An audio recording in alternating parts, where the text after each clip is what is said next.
Ron Weasley's story begins with his birth into one of the most remarkable wizarding families in Britain, though at the time it may not have seemed remarkable to anyone beyond their own warm household. He was born Ronald Bilious Weasley on the 1st of March, a day that quietly signaled his arrival into the bustling, red-haired family, who already had 5 children before him. To be born the 6th in a line of 7 might sound like slipping into the shadows, but in the Weasley family, shadows were never empty. They were full of laughter, hand-me-down jumpers, and a sense of belonging stitched into every thread of their daily life. Ron's name itself carried history. Ronald, strong and simple. Bilious, borrowed from a relative, as the Weasleys liked to honor family ties. From the very start, he was a child of loyalty, woven into the fabric of a clan that valued heart over wealth, kindness over pride. Growing up at the Burrow meant Ron's childhood was never lonely. Nestled just outside the village of Ottery Street, Catchpole, the Burrow was a house that leaned with character, rising in wonky stacks as if built by whimsy rather than architecture. To Ron, it was simply home, warm in the winter with fires crackling in the hearth, noisy in the summer with siblings running in and out, chickens pecking near the garden, and the orchard stretching out beyond the fields. Each creak of the floorboards told a story, and Ron's earliest years were shaped by this lively place. The house didn't need perfection, it needed love, and that was something Molly and Arthur Weasley poured into every corner. For Ron, the Burrow was a symbol of stability, even if it was cluttered, patched together, and modest compared to other wizarding homes. Being the 6th child meant that Ron was always following footsteps, always watching older brothers set the tone before him. Bill and Charlie were already tall and impressive. Percy was serious and academic, and Fred and George filled the house with laughter and mischief. Ron admired them, but also felt the weight of comparison.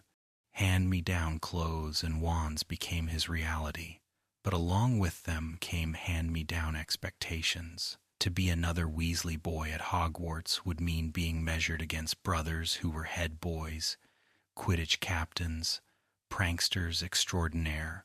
Ron would eventually struggle with this sense of invisibility, but in those early years, it also taught him resilience.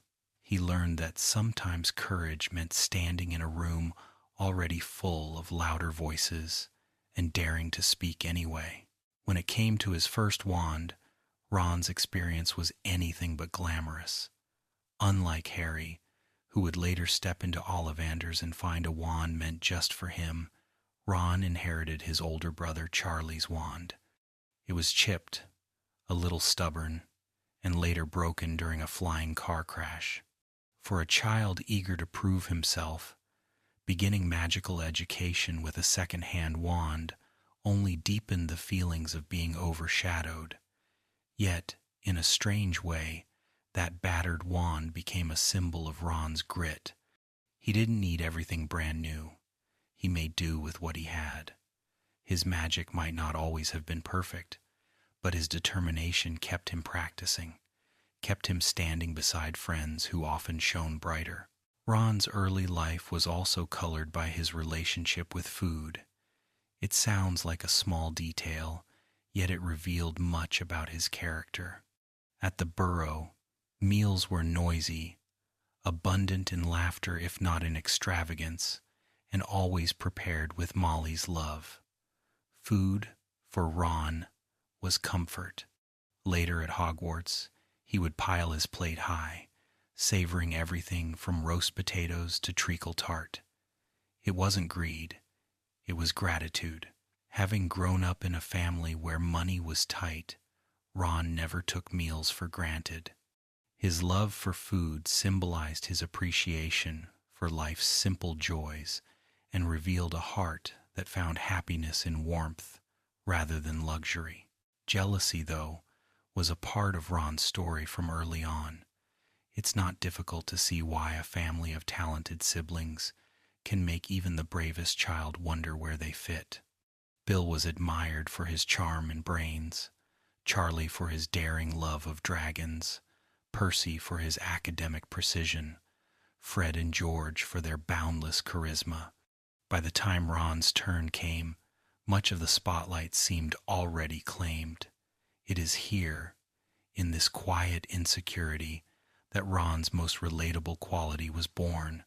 He was not perfect, not always confident, but he was human. That humanity made his later courage all the more meaningful. His bravery wasn't a shining destiny like Harry's. It was built step by step from a boy who doubted himself but still chose to act. And then came the moment every young witch or wizard dreams of, the Hogwarts letter. For Ron, it was expected every Weasley child before him had received theirs, and every sibling after would as well. But the magic of that parchment was no less significant. It meant that his time had come, that soon he would join the ranks of his brothers in the castle he had heard so many stories about. He would finally leave the crowded but beloved rooms of the Burrow and step into a world that was both familiar in family tradition and unknown in personal destiny. The letter wasn't just an invitation to Hogwarts. It was a promise that Ron would have the chance to prove himself, to carve out an identity not as Bill's little brother, not as Charlie's successor, not as half of Fred and George's audience, but as Ronald Weasley in his own right. Ron's journey to Hogwarts began on Platform 9 3/4, the hidden gateway that united the ordinary and the magical. For many young witches and wizards, the first crossing through the barrier between platforms 9 and 10 was a nerve-wracking mystery. For Ron, it was tradition. The Weasleys had been doing this for years. But even traditions can feel extraordinary when you're the one stepping forward. The scarlet train billowed with steam.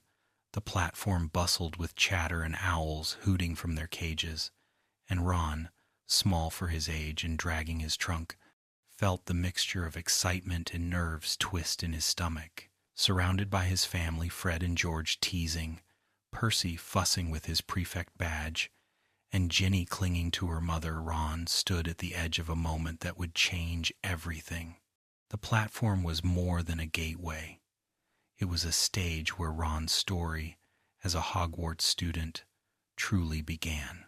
On the train, destiny found him in the form of a skinny, black-haired boy who looked just as uncertain. Harry Potter, famous yet lonely, and Ronald Weasley, overshadowed yet loyal, stumbled into friendship over shared seats in a small compartment. It began simply. Ron offered his company, Harry offered his trust, and soon they were unwrapping sweets together. For Ron, who had often felt second best, there was something remarkable about being treated as equal by the boy who lived. For Harry, there was comfort in finding someone who valued him for who he was, not for the legend surrounding his name. Together, they formed a bond that would withstand danger, doubt, and even the strains of jealousy. The sweets themselves carried meaning beyond sugar. When Harry shared chocolate frogs, Bertie Bott's every flavor beans, and pumpkin pasties, Ron responded with knowledge and humor. He explained wizarding culture with ease, telling Harry about Dumbledore's trading cards, strange flavors like earwax, and magical treats that defined childhood. It was through this exchange of sweets that their friendship crystallized. Ron, often insecure about what he lacked, had knowledge to give, and in doing so, he became Harry's first true anchor in the wizarding world. In hindsight, it was a small, cozy moment, but it mattered immensely. When the Sorting Hat touched Ron's head, he was confronted with the same mixture of doubt and hope that would define much of his youth. Ron didn't crave Slytherin's ambition or Ravenclaw's wit. He craved belonging. He wanted Gryffindor not only because his family had always been there, but because he longed to prove himself. The hat considered his loyalty and bravery, qualities that burned quietly beneath layers of insecurity, and it decided that Gryffindor was where Ron's courage would shine. For Ron, sitting at the long table beneath scarlet banners and golden light, there was a rush of relief. He had not been set apart from his family. He had stepped into the same noble house that carried the lion, and with that, a thread of destiny wove tighter. First impressions of Hogwarts were a blur of grandeur and possibility. The enchanted ceiling of the great hall reflected the night sky, candles floated serenely above, and platters of food appeared like magic. Ron's love of food was delighted, but so too was his sense of wonder. For a boy who came from a loving yet modest home, Hogwarts was overwhelming in its scale. Yet, for all its towers and staircases, it was not the splendor that shaped Ron's memory of that first night. It was the sense of stepping into a story bigger than himself. Hogwarts wasn't just a castle, it was a stage, and Ron had just taken his place upon it. Soon, Ron's talent at wizard's chess revealed itself, a skill that would serve him well in both games and life. While Harry was known for courage and Hermione for intellect, Ron's chess victories displayed strategy, foresight, and the ability to sacrifice for the greater good. In wizard's chess, the pieces battled fiercely, but Ron kept his cool. He thought not only of winning, but of what needed to be risked. This ability to calculate sacrifice foreshadowed his role later in life, when choices carried far more weight than shattered pieces. For Ron, chess was more than a pastime. It was proof that his mind, often underestimated, held wisdom and strength. Through all these moments, the trio was formed. Hermione, with her sharp intellect and determination, joined Ron and Harry not by design but by circumstance. The troll in the dungeon, their first real danger, bonded them forever. Ron's quick thinking, casting a levitation charm to knock out the troll, saved Hermione and cemented their friendship. For Ron, who often felt overshadowed, it was a moment of triumph, though he would not boast. For Hermione, who had struggled to find her place among peers, it was the beginning of belonging. For Harry, it was the realization that friends could be family. Together, they became inseparable, bound not only by survival but by affection. By the time the first year at Hogwarts had fully begun, Ron had already stepped into his role, not as the brightest, not as the most famous, but as the heart that bound courage and wisdom together. He laughed easily, defended fiercely, and struggled honestly with his insecurities. These early days revealed the essence of Ron Weasley, a boy who doubted, yet who always showed up when it mattered most. Ron's first year at Hogwarts is remembered not only for the wonders of magic, but for the sudden plunge into danger. One of his earliest defining moments came during the infamous incident of the mountain troll. When Professor Quirrell stumbled into the Great Hall, shouting about the creature loose in the dungeons, chaos erupted.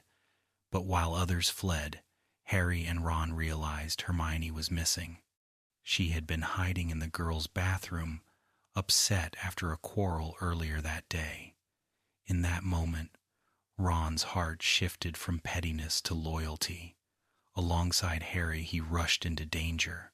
Confronting the troll was terrifying. The towering beast swung its club with reckless force, shattering sinks and tiles. But Ron kept his wits. Remembering Hermione's lecture on Wingardium Leviosa, he pointed his wand at the troll's club, uttered the incantation, and sent it crashing down upon its own head. It was not just quick thinking, it was bravery, stitched together with trust and knowledge. That moment sealed the trio's bond. For Ron, it was proof that even amid doubt, he could rise to courage when it mattered most. Ron's loyalty also showed itself in the way he faced down Draco Malfoy, the boy who delighted in mocking Harry, Hermione, and anyone who didn't fit his definition of status. Ron, though often self-conscious about his family's lack of wealth, never hesitated to defend his friends. He challenged Malfoy to duels, stood shoulder to shoulder with Harry in taunts, and refused to let cruelty go unopposed. This willingness to fight, not for glory but for principle, was at the heart of Ron's bravery. He didn't always win, his wand was unreliable, his temper sometimes got the better of him, but his heart was always in the right place. Courage for Ron wasn't about perfection. It was about standing up even when he felt small. The climax of Ron's first year came with the trials protecting the Philosopher's Stone. Where Harry carried destiny and Hermione carried intellect, Ron carried strategy. The life-size game of wizard's chess was more than a puzzle, it was a battlefield. The stone chess pieces clashed with a violence that tested more than skill. Ron took command, his mind moving swiftly from one calculated decision to another. But his most defining choice came when he sacrificed himself, riding his knight into the path of danger so Harry and Hermione could continue forward. As the stone knight smashed Ron from his horse, he collapsed unconscious, bruised and battered. It was a sacrifice born not of recklessness but of love. For a boy who so often feared he wasn't enough, this act proved he was essential. His strategy, his willingness to take the blow, made him a hero in his own right. Even Scabbers, Ron's pet rat, played a curious role in these early years. To Ron, Scabbers was simply a hand-me-down pet, lazy and unremarkable. He often complained about how little the rat did, wishing he had something more exciting like an owl or even a toad. Yet Scabbers, who later would be revealed as Peter Pettigrew, tied Ron unknowingly into the threads of history and betrayal. For now, though, Scabbers was just another example of Ron's lot in life, second-hand, overlooked, but quietly significant. In some ways, Scabbers mirrored Ron, underestimated, yet carrying a story no one had yet uncovered. Ron's insecurities about wealth also deepened in these years.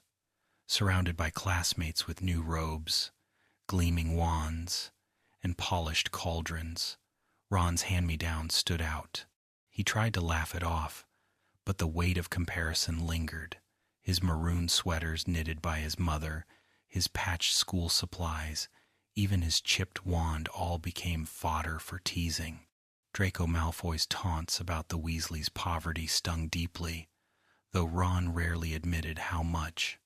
Instead, he defended his family with fiery words, even lashing out physically when provoked. These insecurities shaped much of Ron's journey, reminding us that bravery is not the absence of fear or doubt, but the ability to carry them into battle and still stand firm. The Mirror of Erised, which revealed one's deepest desires, reflected Ron's heart with poignant clarity.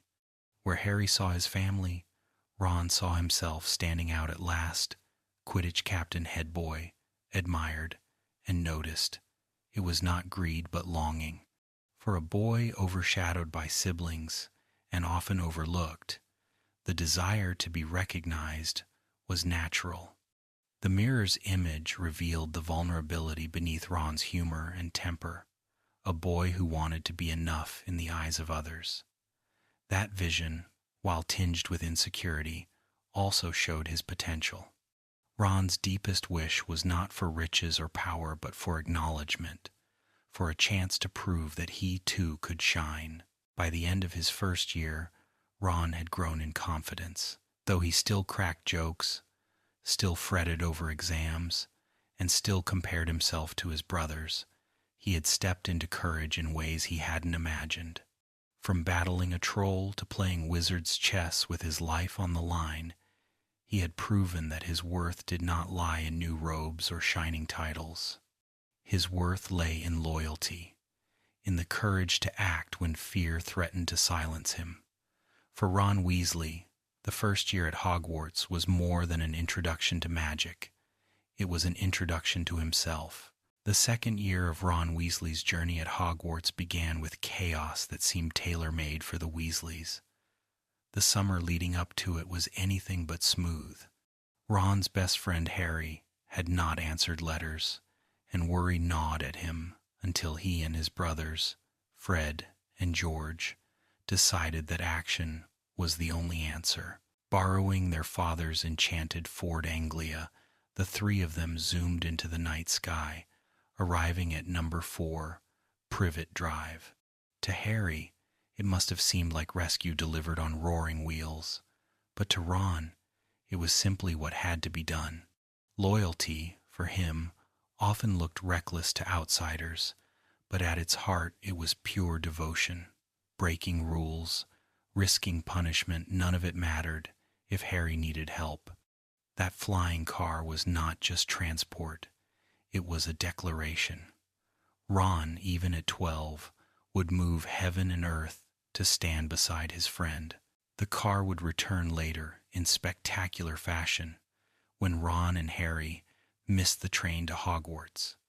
Instead of admitting defeat or waiting sheepishly for help, Ron suggested something bold. They could take the car themselves. It was one of those moments where Ron's mixture of impulsiveness and bravery blurred. The journey was wild roaring engines, landscapes rushing beneath them, the castle gleaming ahead. But boldness has consequences. The car sputtered, dipped, and finally crashed into the Whomping Willow, a tree with temper as fierce as any predator. Branches thrashed, glass shattered, and Ron's wand snapped nearly in two. For Ron, this broken wand would become a symbol of his second year. Magic gone awry, jokes turning against him, and frustration at every turn. But it was also resilience, the kind where one stumbles, laughs awkwardly, and keeps going anyway. The broken wand brought endless mishaps. Spells rebounded, slugs erupted from his own mouth, and lessons became disasters. At times, Ron wanted to vanish into the floor from embarrassment. Yet, through every botched incantation, he pressed forward. It is here we see another truth of Ron Weasley. He did not give up, even when everything seemed to go wrong. That broken wand was a mirror of his inner struggle, imperfect, cracked, yet still stubbornly functioning. His humor became his shield, laughter easing the sting of humiliation. And while others might have judged him by the failures, Harry and Hermione saw the courage it took to keep trying. Ron's loyalty again shone when the Chamber of Secrets was opened and fear gripped Hogwarts.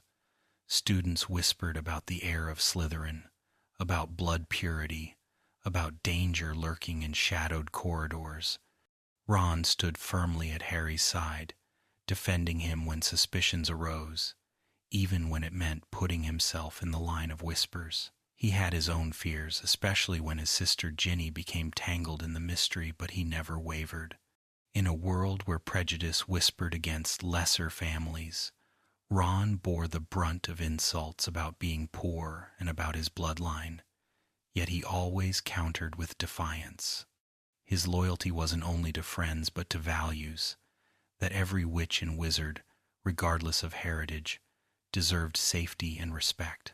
One of the most terrifying moments of Ron's second year came in the Forbidden Forest, when he and Harry followed Hagrid's advice to follow the spiders.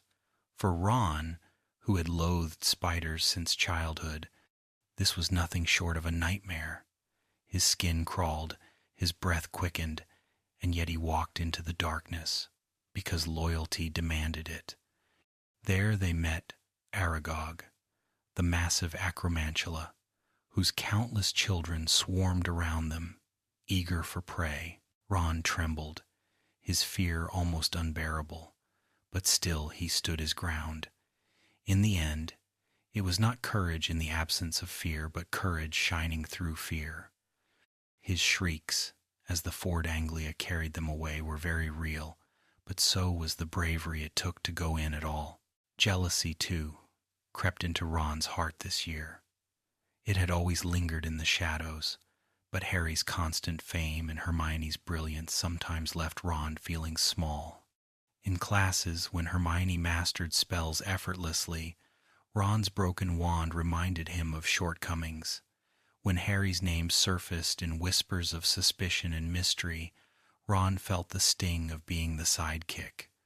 And yet, this jealousy never severed his bond with them. Instead, it created friction, arguments that only strengthened their friendship when resolved. For Ron, jealousy was not a flaw that made him weak. It was a reminder that he craved recognition, that he longed to prove himself. And time after time, he did through loyalty, through humor, through the sheer act of standing by those he loved even when he felt overlooked. Amid this year's chaos, Ron also revealed his heart in small ways. He defended Hermione when Malfoy spat the word mudblood, leaping into outrage on her behalf. His broken wand backfired when he tried to hex Malfoy, but intent mattered more than result. His immediate defense of his friend revealed that beneath the jokes, beneath the insecurities, there was a fierce protector. He did not stop to weigh consequences.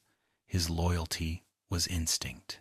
Hermione's gratitude, though expressed in her own way, deepened the bond among the trio. It showed that Ron's courage wasn't always in grand sacrifices, but in everyday choices to stand up for what was right. By the time the Chamber of Secrets was truly unveiled, Ron had already proven his worth again and again. Though he did not descend into the chamber with Harry that final time, his role was no less important. He had stood by Harry through suspicion, through danger, through the taunts of peers. He had braved his greatest fear in the forest. He had defended Hermione's dignity. And in the end, when Ginny was saved and the school rejoiced, Ron's place was not in the shadows but beside his family, his friends, his heart open and steady. The second year of Ron's story was messy. It was filled with broken spells, jealousy, humiliation, and near death in a spider-ridden forest. But it was also full of courage, loyalty, humor, and growth. For Ron Weasley, every stumble was part of his rise, every failure a lesson in persistence. He was not polished, not perfect, but he was undeniably brave. Ron's third year at Hogwarts began with the usual bustle of family life, but also with subtle shifts that showed he was no longer a boy stumbling through accidents. He was still clumsy, still funny, still prone to jealousy, but he was also beginning to step into a braver, more complicated role. One of the earliest ways this showed itself was in his defense of Hermione, particularly against Crookshanks.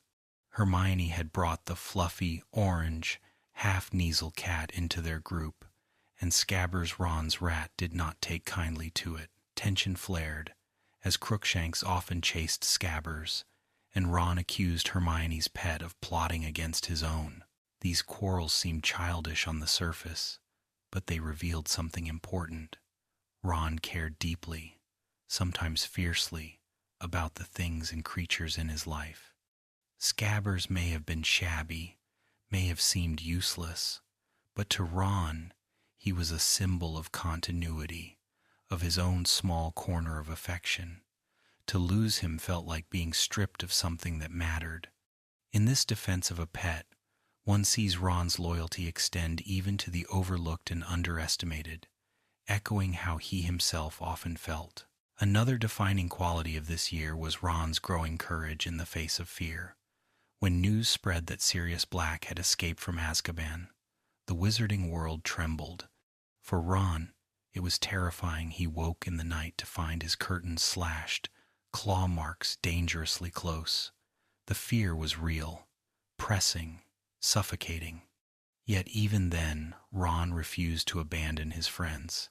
He did not suggest leaving Harry's side or stepping back into safety.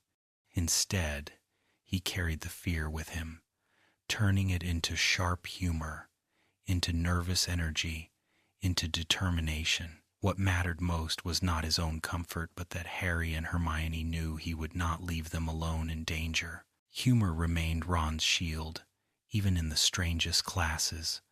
Divination, taught by the ethereal Professor Trelawney, became a theater where Ron's wit often surfaced. He would peer into teacups, inventing ominous predictions with a grin, or roll his eyes at the dramatics of death omens. Beneath the laughter, however, was something deeper.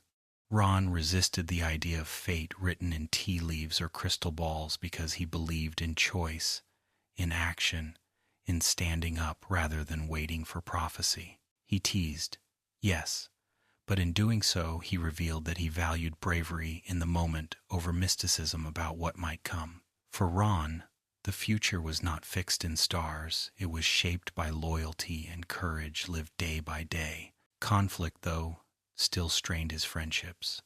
The ongoing battles with Hermione over Crookshanks and Scabbers escalated, sometimes leaving Ron hurt, sometimes Hermione frustrated. These moments were painful but vital. They showed that Ron's friendships were not shallow, not built only on ease, but on the kind of bonds that could withstand anger, misunderstanding, and reconciliation. Even in his anger, Ron still cared. Even in his sulks, he still longed for the bond to heal. These quarrels taught him and his friends that love and loyalty are not the absence of conflict, but the persistence of connection through it. And then came the shrieking shack. That night defined Ron's bravery in ways quieter but no less powerful than battles with trolls or spiders. Chasing after a mysterious black dog, Ron was dragged beneath the whomping willow, his leg broken in the struggle. Pain racked him, yet even when immobilized, his first instinct was to shield Harry and Hermione. When Sirius Black, in human form, stood revealed before them, Ron did not cower. Instead, from his position on the floor, pale and trembling, he told Sirius that he would have to kill him before he could harm Harry. These words, spoken through pain and fear, crystallized Ron's essence, a boy who often doubted himself, but who, when pressed, revealed a heart fiercer than any foe. His broken body could not stop his spirit from standing guard. In the shrieking shack, as revelations poured forth Sirius's innocence, Pettigrew's betrayal, Ron struggled to keep up. The truth that Scabbers was no rat but a man who had betrayed Harry's parents was a cruel twist. For Ron, it was not only shock but heartbreak.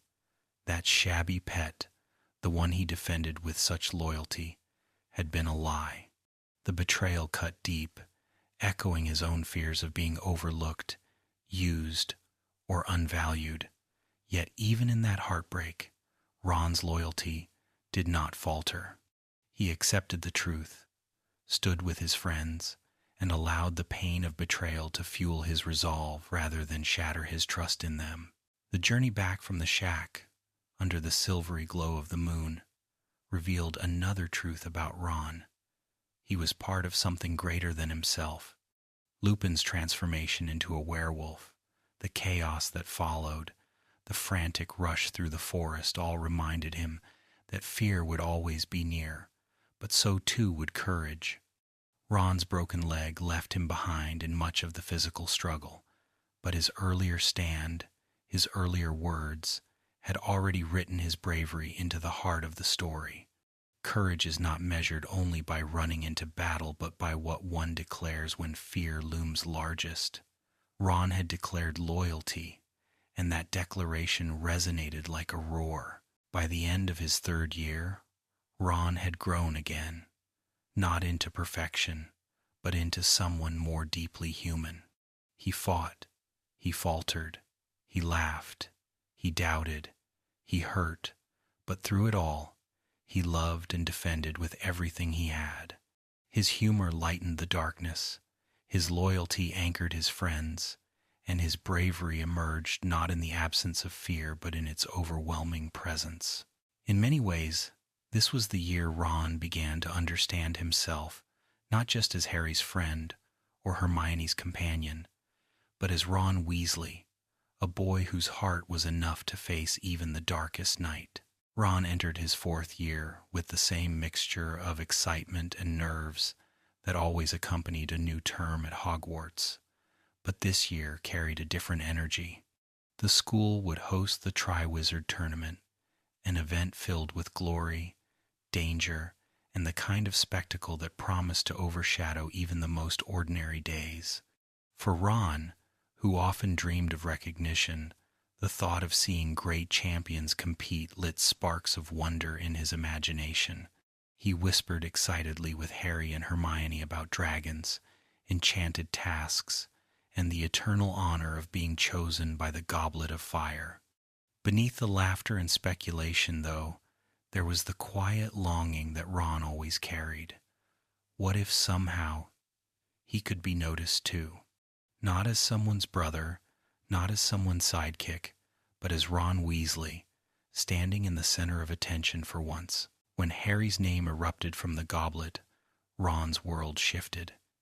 He should have felt joy for his best friend, pride that Harry was chosen, admiration that his companion was now one of the champions.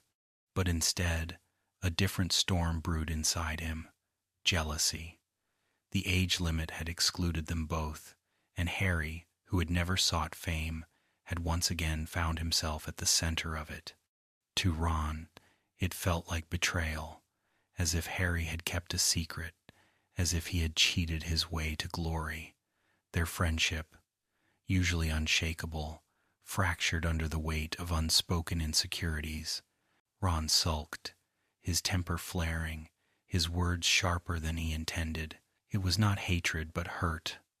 The hurt of a boy who wanted so desperately to be recognized, and who instead saw his friend handed the spotlight once again. This rift between Harry and Ron revealed much about Ron's character. He was not flawless loyalty embodied. He was human, with weaknesses and pride, yet those weaknesses made his eventual reconciliation all the more powerful. When he finally understood the truth that Harry had not wanted the fame, that Harry was in danger, that what mattered was friendship, not envy, Ron's remorse was deep and genuine. He returned to Harry's side not with excuses but with the unspoken promise that he would never again let jealousy blind him to loyalty. The fracture healed, and their bond grew stronger, tempered by trial. The Yule Ball was another chapter in Ron's growing pains. For weeks he fretted about asking someone to attend. His awkwardness was palpable, his nerves tangled around every potential invitation. When the ball finally arrived, Ron's appearance drew laughter. He wore maroon dress robes handed down from a great aunt, complete with frills and lace that embarrassed him deeply. He felt humiliated, his self-consciousness sharpening his temper, especially toward Hermione. When she arrived dazzling in periwinkle blue robes, radiant and confident, Ron did not know how to respond. Instead of admiration, he lashed out with jealousy and confusion, his words harsh. It was an early sign of the feelings he was still too young to understand, feelings for Hermione that would simmer quietly until they could no longer be ignored. The Yule Ball was not Ron's triumph. It was his discomfort, his clumsy step into adolescence. But it was also part of his journey, proof that courage was not only about fighting monsters, but about facing one's own awkward heart. Quidditch, always a passion for Ron, became both trial and triumph. As keeper, he was determined to prove himself.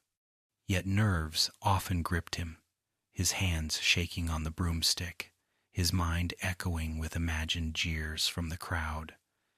At first, the fear of failure overwhelmed his love for the game. He worried about disappointing the team, about being a laughingstock, about living in the shadow of older brothers who had shone in Quidditch glory.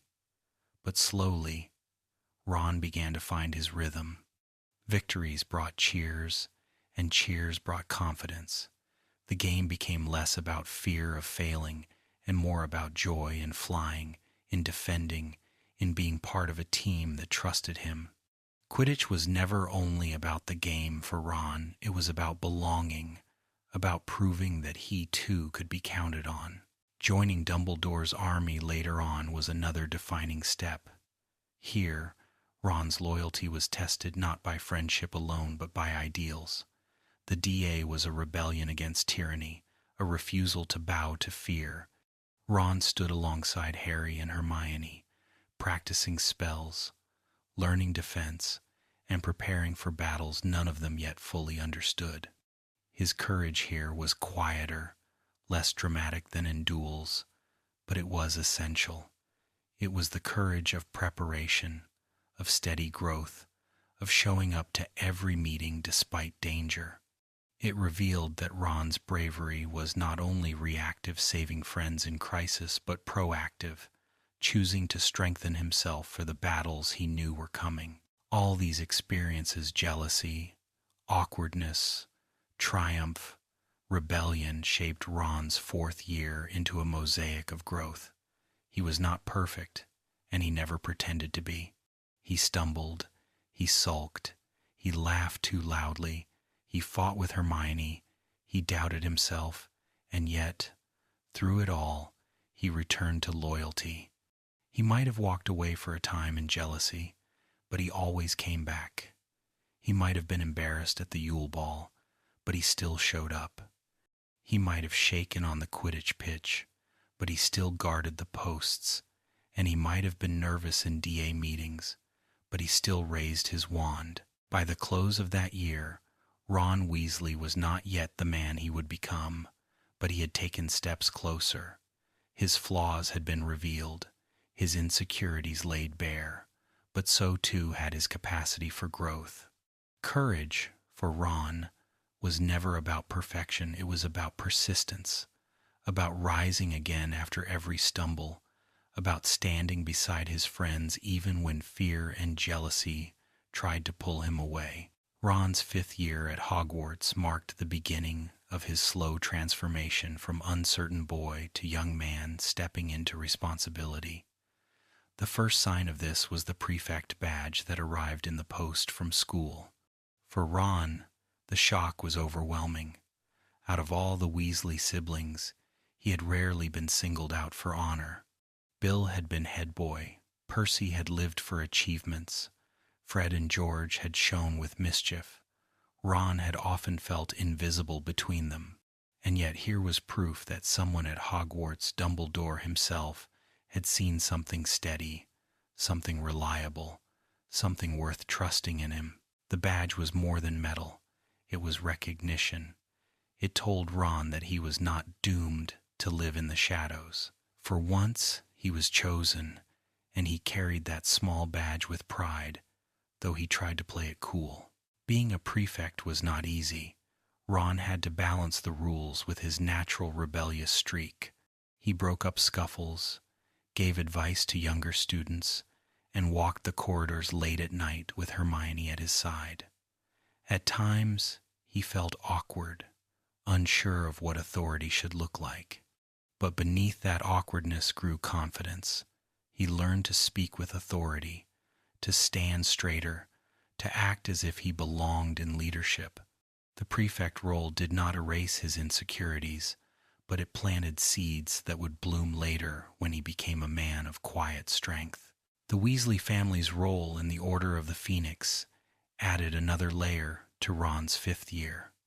The Burrow, always a home of laughter, became a base for whispers and strategy. His parents' involvement, his brothers' varied roles, and the looming war pressed into Ron's daily life. Pride in his family burned brightly, but so too did worry. Each Weasley seemed to be walking into danger in their own way, and Ron knew that he, too, would eventually have to step into the fight. His loyalty to family, already fierce, grew heavier with responsibility. He was no longer just a son or brother. He was becoming a protector in his own right. At school, Ron's loyalty was tested in the most difficult year yet. With Umbridge seizing control of Hogwarts, cruelty replaced fairness. Students lived under scrutiny, punished for speaking truth, silenced by detentions that carved words into their very skin.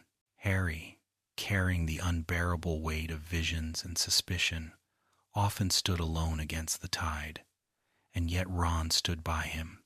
He argued with him at times, lost patience, doubted, but he never abandoned him. Even in moments of frustration, Ron returned, his loyalty tethering Harry to friendship when the world seemed set against him. Quidditch also played its part in Ron's development. Taking the position of keeper was thrilling but terrifying. Crowds shouted, Slytherins jeered, and nerves made his hands slip on the broom. Yet Ron returned to the pitch again and again. Slowly, confidence came, built from small victories, and when cheers rose from the stands, when his saves turned jeers into applause, he felt pride swell within him. Quidditch was more than a game. It was practice for courage, a stage where Ron learned to silence doubt by daring action. The climax of his 5th year came at the Department of Mysteries. Called into battle far sooner than he might have chosen, Ron charged into the unknown with Harry, Hermione, Ginny, Neville, and Luna. The fight was chaos, Death Eaters swirling, curses flying, rooms spinning with magic beyond comprehension. Ron fought with desperation, hurling spells, protecting his friends, pushing past fear. When he was struck by a curse that confused his senses, leaving him laughing and staggering through danger, his vulnerability shone. Yet even through that haze, his instinct was to stay with his friends, to fight as long as he could. Courage, again, was not perfection but persistence, and Ron's persistence never wavered. After the battle, battered and scarred, Ron carried not only wounds but lessons. He had seen death, felt loss, and glimpsed how fragile life could be. Yet he had also proven himself in fire. He was no longer just a boy in hand-me-down robes. He was a young man whose courage had been tested and found true. Ron's 6th year at Hogwarts began with more responsibility and more weight than he had ever carried before. Voldemort's return was no longer whispered rumor but undeniable truth. For Ron, this meant danger pressing closer to home. He knew his family was a target. His father worked for the ministry. His brothers were outspoken, and Harry was practically another Weasley in spirit. The warm walls of the Burrow felt thinner against the growing dark. Ron felt fear for them more deeply than he let on, but beneath the fear was determination. He was not going to stand aside. He would fight, protect, and, if it came to it, fall beside them. Quidditch that year gave him a surprising lift. Stepping fully into the role of keeper, Ron began with nerves gnawing at him, as they always had. His fear of failure, his sense that everyone was watching and waiting for him to mess up, weighed heavy. Yet something shifted. With practice, encouragement, and moments of brilliance, Ron grew into the role. And when the Quidditch Cup finally came into Gryffindor's hands, Ron was there, victorious.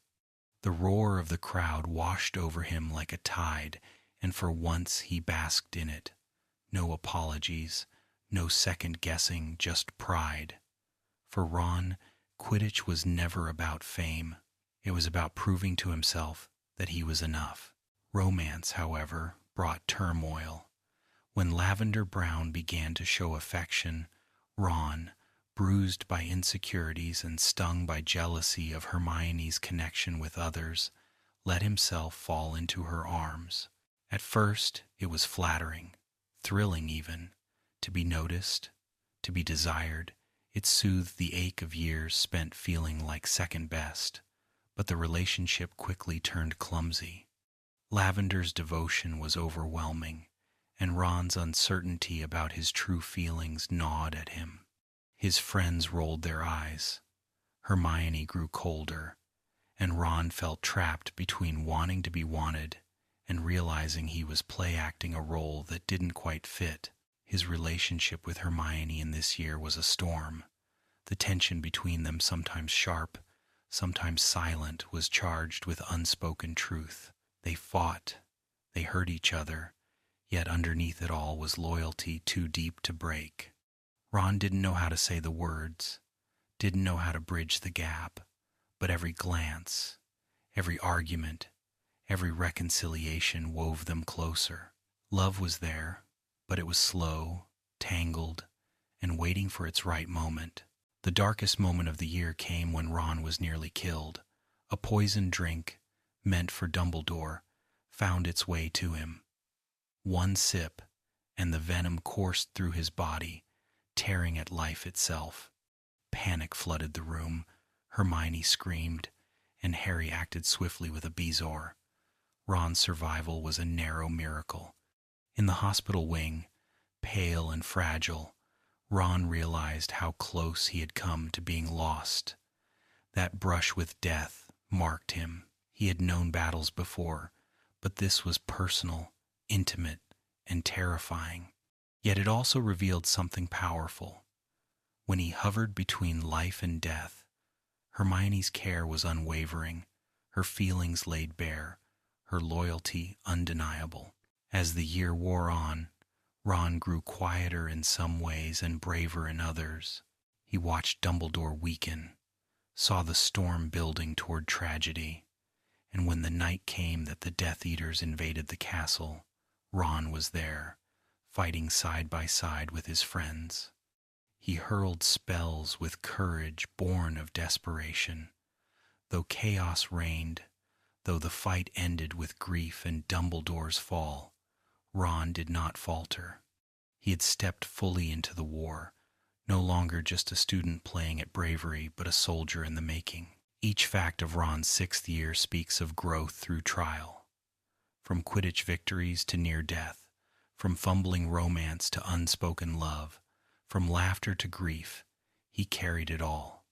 And though he stumbled, though he doubted, he emerged stronger, tempered like steel in fire. The 7th year was unlike any other. Ron Weasley did not return to Hogwarts with the rest of his classmates. Instead, he left behind the comfort of the castle to join Harry and Hermione on their quest to find and destroy Horcruxes. This was not a small decision.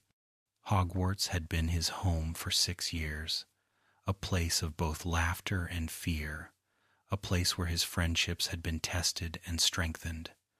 To walk away from that sanctuary was to walk straight into the unknown, but Ron knew it was necessary. Voldemort's shadow was too long, his power too strong. If Harry was going to stand against him, Ron would be there, come what may. The road ahead was far from easy. Life on the run meant hunger, cold, and constant fear of discovery. They camped in forests, huddled by weak fires, always alert for the sound of pursuit. For Ron, used to the warmth of the Burrow and the noise of a big family, the silence was heavy. He missed his mother's cooking, his father's quiet wisdom, Fred and George's constant jokes. The absence of his family pressed against him at night when the wind howled through the trees. Yet still, he stayed, reminding himself that this was the path of courage, the path that had chosen him the moment he befriended Harry on the train all those years ago. The locket Horcrux tested them all. Its dark magic whispered lies, twisting insecurities into sharp-edged truths. For Ron, the locket struck hardest. It told him what he already feared, that he was second best, always overshadowed by Harry, always overlooked by Hermione. It hissed that his family would fall, that he was weak, that no one truly needed him. Those words cut deeper than curses. Ron, already prone to doubt, began to unravel. Every glance between Harry and Hermione seemed a betrayal. Every silence seemed filled with judgment. The weight of the locket dragged him into despair. And then, the breaking point came. After a bitter argument, Ron left. The decision tore him apart, but in that moment, anger and hopelessness consumed him. He disapparated into the night, leaving Harry and Hermione behind. The moment the sound of his departure faded, regret followed. He wandered, torn between pride and guilt, knowing he had abandoned his friends in their darkest time. For Ron, this was perhaps his lowest point, not because he was weak, but because his fears had overcome his courage. But Ron was not gone forever. His loyalty, though shaken, was unbroken. He found his way back, guided strangely enough by the deluminator Dumbledore had left him. That small device carried not just light, but the echo of Hermione's voice, calling him home. Following it through the darkness, Ron returned to Harry and Hermione at the exact moment of greatest need. Harry was drowning in the icy water of a frozen pond, reaching for the sword of Gryffindor. Ron did not hesitate. He leapt into the freezing water, dragging Harry out, saving his life. And then, with trembling hands, he took the sword and destroyed the locket. Destroying the locket was no small feat. As the blade pierced the Horcrux, it unleashed visions meant to break him. Harry and Hermione appeared in twisted forms, mocking him, taunting him, telling him he was nothing. Shadows of his deepest fears swirled around him. But Ron, heart-pounding, raised the sword and struck with a shattering scream. The Horcrux was gone. In that moment, Ron reclaimed himself. He was not second best. He was not forgotten. He was brave, loyal, and true. Reunited, Ron, Harry, and Hermione carried on together. The rift between them was healed, though scars remained. Hermione's anger burned hot at first, her hurt plain, but even she could not deny that Ron's return was proof of his heart. Slowly, forgiveness settled in. Their bond, tested and fractured, became stronger for having broken and healed again. Through the months that followed, Ron fought beside his friends, braving the dangers of Malfoy Manor, surviving imprisonment, and witnessing cruelty beyond imagination. Each trial hardened him, tempered him like steel in fire. He was no longer the boy who doubted himself in the shadow of others. He was becoming the man who would stand shoulder to shoulder with Harry at the end of the world. By the time the trio returned to Hogwarts for the final battle, Ron's courage was steady, his loyalty unshakable. He had been tested by fear, by doubt, by temptation to abandon, and yet he had returned stronger. The boy who once worried about hand-me-down robes and broken wands had become a warrior, ready to face death for the people he loved. Every step of this journey revealed Ron's truest strength, not perfection, but persistence. Again and again he faltered, but he always rose. Again and again he doubted, but he always returned. In this persistence lay the heart of a Gryffindor, the lion who roars not because he is fearless, but because he dares to fight even when fear presses hardest. The final act of Ron Weasley's story at Hogwarts unfolded within stone walls that had sheltered him for 7 years. When he, Harry, and Hermione returned to the castle, it was not for lessons or laughter, but for battle. The great hall, once filled with feasts and songs, became a war council. Students, teachers, and allies of every kind gathered to prepare. Ron, standing there among them, felt the weight of history pressing on his shoulders. This was the moment toward which every trial had led. Ron fought not only with his wand, but with his heart. He sprinted through corridors he had once patrolled as prefect, casting shields, firing spells, and defending those too young or frightened to stand alone. His knowledge of the castle's nooks and secret passages, learned from years with Fred and George, became weapons in their own right. He led younger students to safety, shouted warnings, and dragged the wounded to cover. For all his self-doubt, in the heat of battle, Ron was a natural leader, guided by instinct and loyalty. One of his greatest moments came when he stood beside Hermione in the Chamber of Secrets. To destroy another Horcrux, they returned to the place where Harry had once fought the basilisk. As the fang pierced the cup, dark magic erupted, threatening to overwhelm them. Yet, Ron and Hermione held firm. Their victory, there was more than destruction of an object. It was a declaration of their partnership, of the bond that had been building for years. In that chamber, amid danger and triumph, they shared their first kiss. It was clumsy, fierce, and absolutely right. For Ron, who had feared being overlooked, being unloved, it was proof that he was chosen not as a second option, but as the heart Hermione had always wanted. Back on the battlefield, Ron fought with renewed strength. He and Hermione saved lives with quick thinking, like when they led a group of house elves to safety, refusing to let them be treated as expendable. His compassion burned as brightly as his courage. Every spell he cast, every shield he raised, was for family, friends, and the future he wanted to see. The cost of the battle was heavy. Fred fell, and Ron's grief was unbearable. The twin who had filled his life with laughter, the brother who had teased him endlessly but loved him fiercely, was gone. Ron screamed, raged, and nearly lost himself in sorrow. Yet even in the grip of grief, he fought on. Fred's death did not break him, it sharpened him, filling him with the determination to make sure that sacrifice was not in vain. When the battle ended and Voldemort was finally defeated, Ron stood among the survivors, scarred by loss yet alive. He had faced fear, doubt, and despair, and he had emerged stronger. The boy who had once felt like a shadow had become a hero in his own right. Life after the war brought Ron into new roles. He joined Harry as an Auror, dedicating himself to rebuilding the world broken by darkness. Together, they hunted down remaining Death Eaters, dismantled the remnants of Voldemort's army, and helped restore peace to the wizarding world. Ron's loyalty to Harry did not end with school. It became a lifelong partnership, where Harry was the face of victory.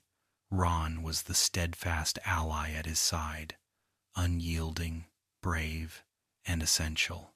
In time, Ron chose a different path. Leaving the dangers of Auror life, he went to work with George at Weasley's Wizard Wheezes. The joke shop, once a place of laughter, had become a monument to Fred. By joining George, Ron helped his brother heal, pouring his energy into creation, invention, and laughter. For Ron, this was more than a job. It was a way of carrying Fred's spirit forward, of turning grief into joy, of proving that even in loss, life could shine. His love for Hermione deepened into marriage. Together, they built a life filled with love, arguments, laughter, and loyalty. Ron, once unsure of his worth, found certainty in the family they created. Their children, Rose and Hugo, grew up with a father who was protective, caring, and endlessly proud. The boy who had once feared living in his brother's shadows became the father whose love shone brighter than any doubt. Ron's legacy stretched beyond his family. In every story told of the war, his name echoed. Children grew up hearing of the boy who had played chess with life and death, who had stood beside Harry at every turn, who had destroyed Horcruxes and fought in the final battle. His courage was not the flawless courage of legends, but the human kind, full of mistakes, doubts, stumbles, and triumphs. That was what made it powerful. That was what made it real. As the years passed, Ron remained the same at heart. He still laughed loudly, still teased, still let his insecurities show at times. But beneath it all was the steady flame of bravery, loyalty, and love. He had grown from boy to man, from sidekick to hero, from shadow to light. And when he sat at the Burrow, surrounded by family, the sound of children playing, the smell of Molly's cooking in the air, he knew he had everything he had ever truly wanted. Ron Weasley's story is one of persistence. Again and again he doubted, faltered, feared, and yet again and again he rose, fought, returned. His courage was not in never falling, but in always standing again. That is the essence of Gryffindor, the essence of Ron himself. And as his tale drifts into memory, it leaves behind a truth, soft as a lullaby, that even those who feel small, overlooked, uncertain, can hold within them the heart of a lion.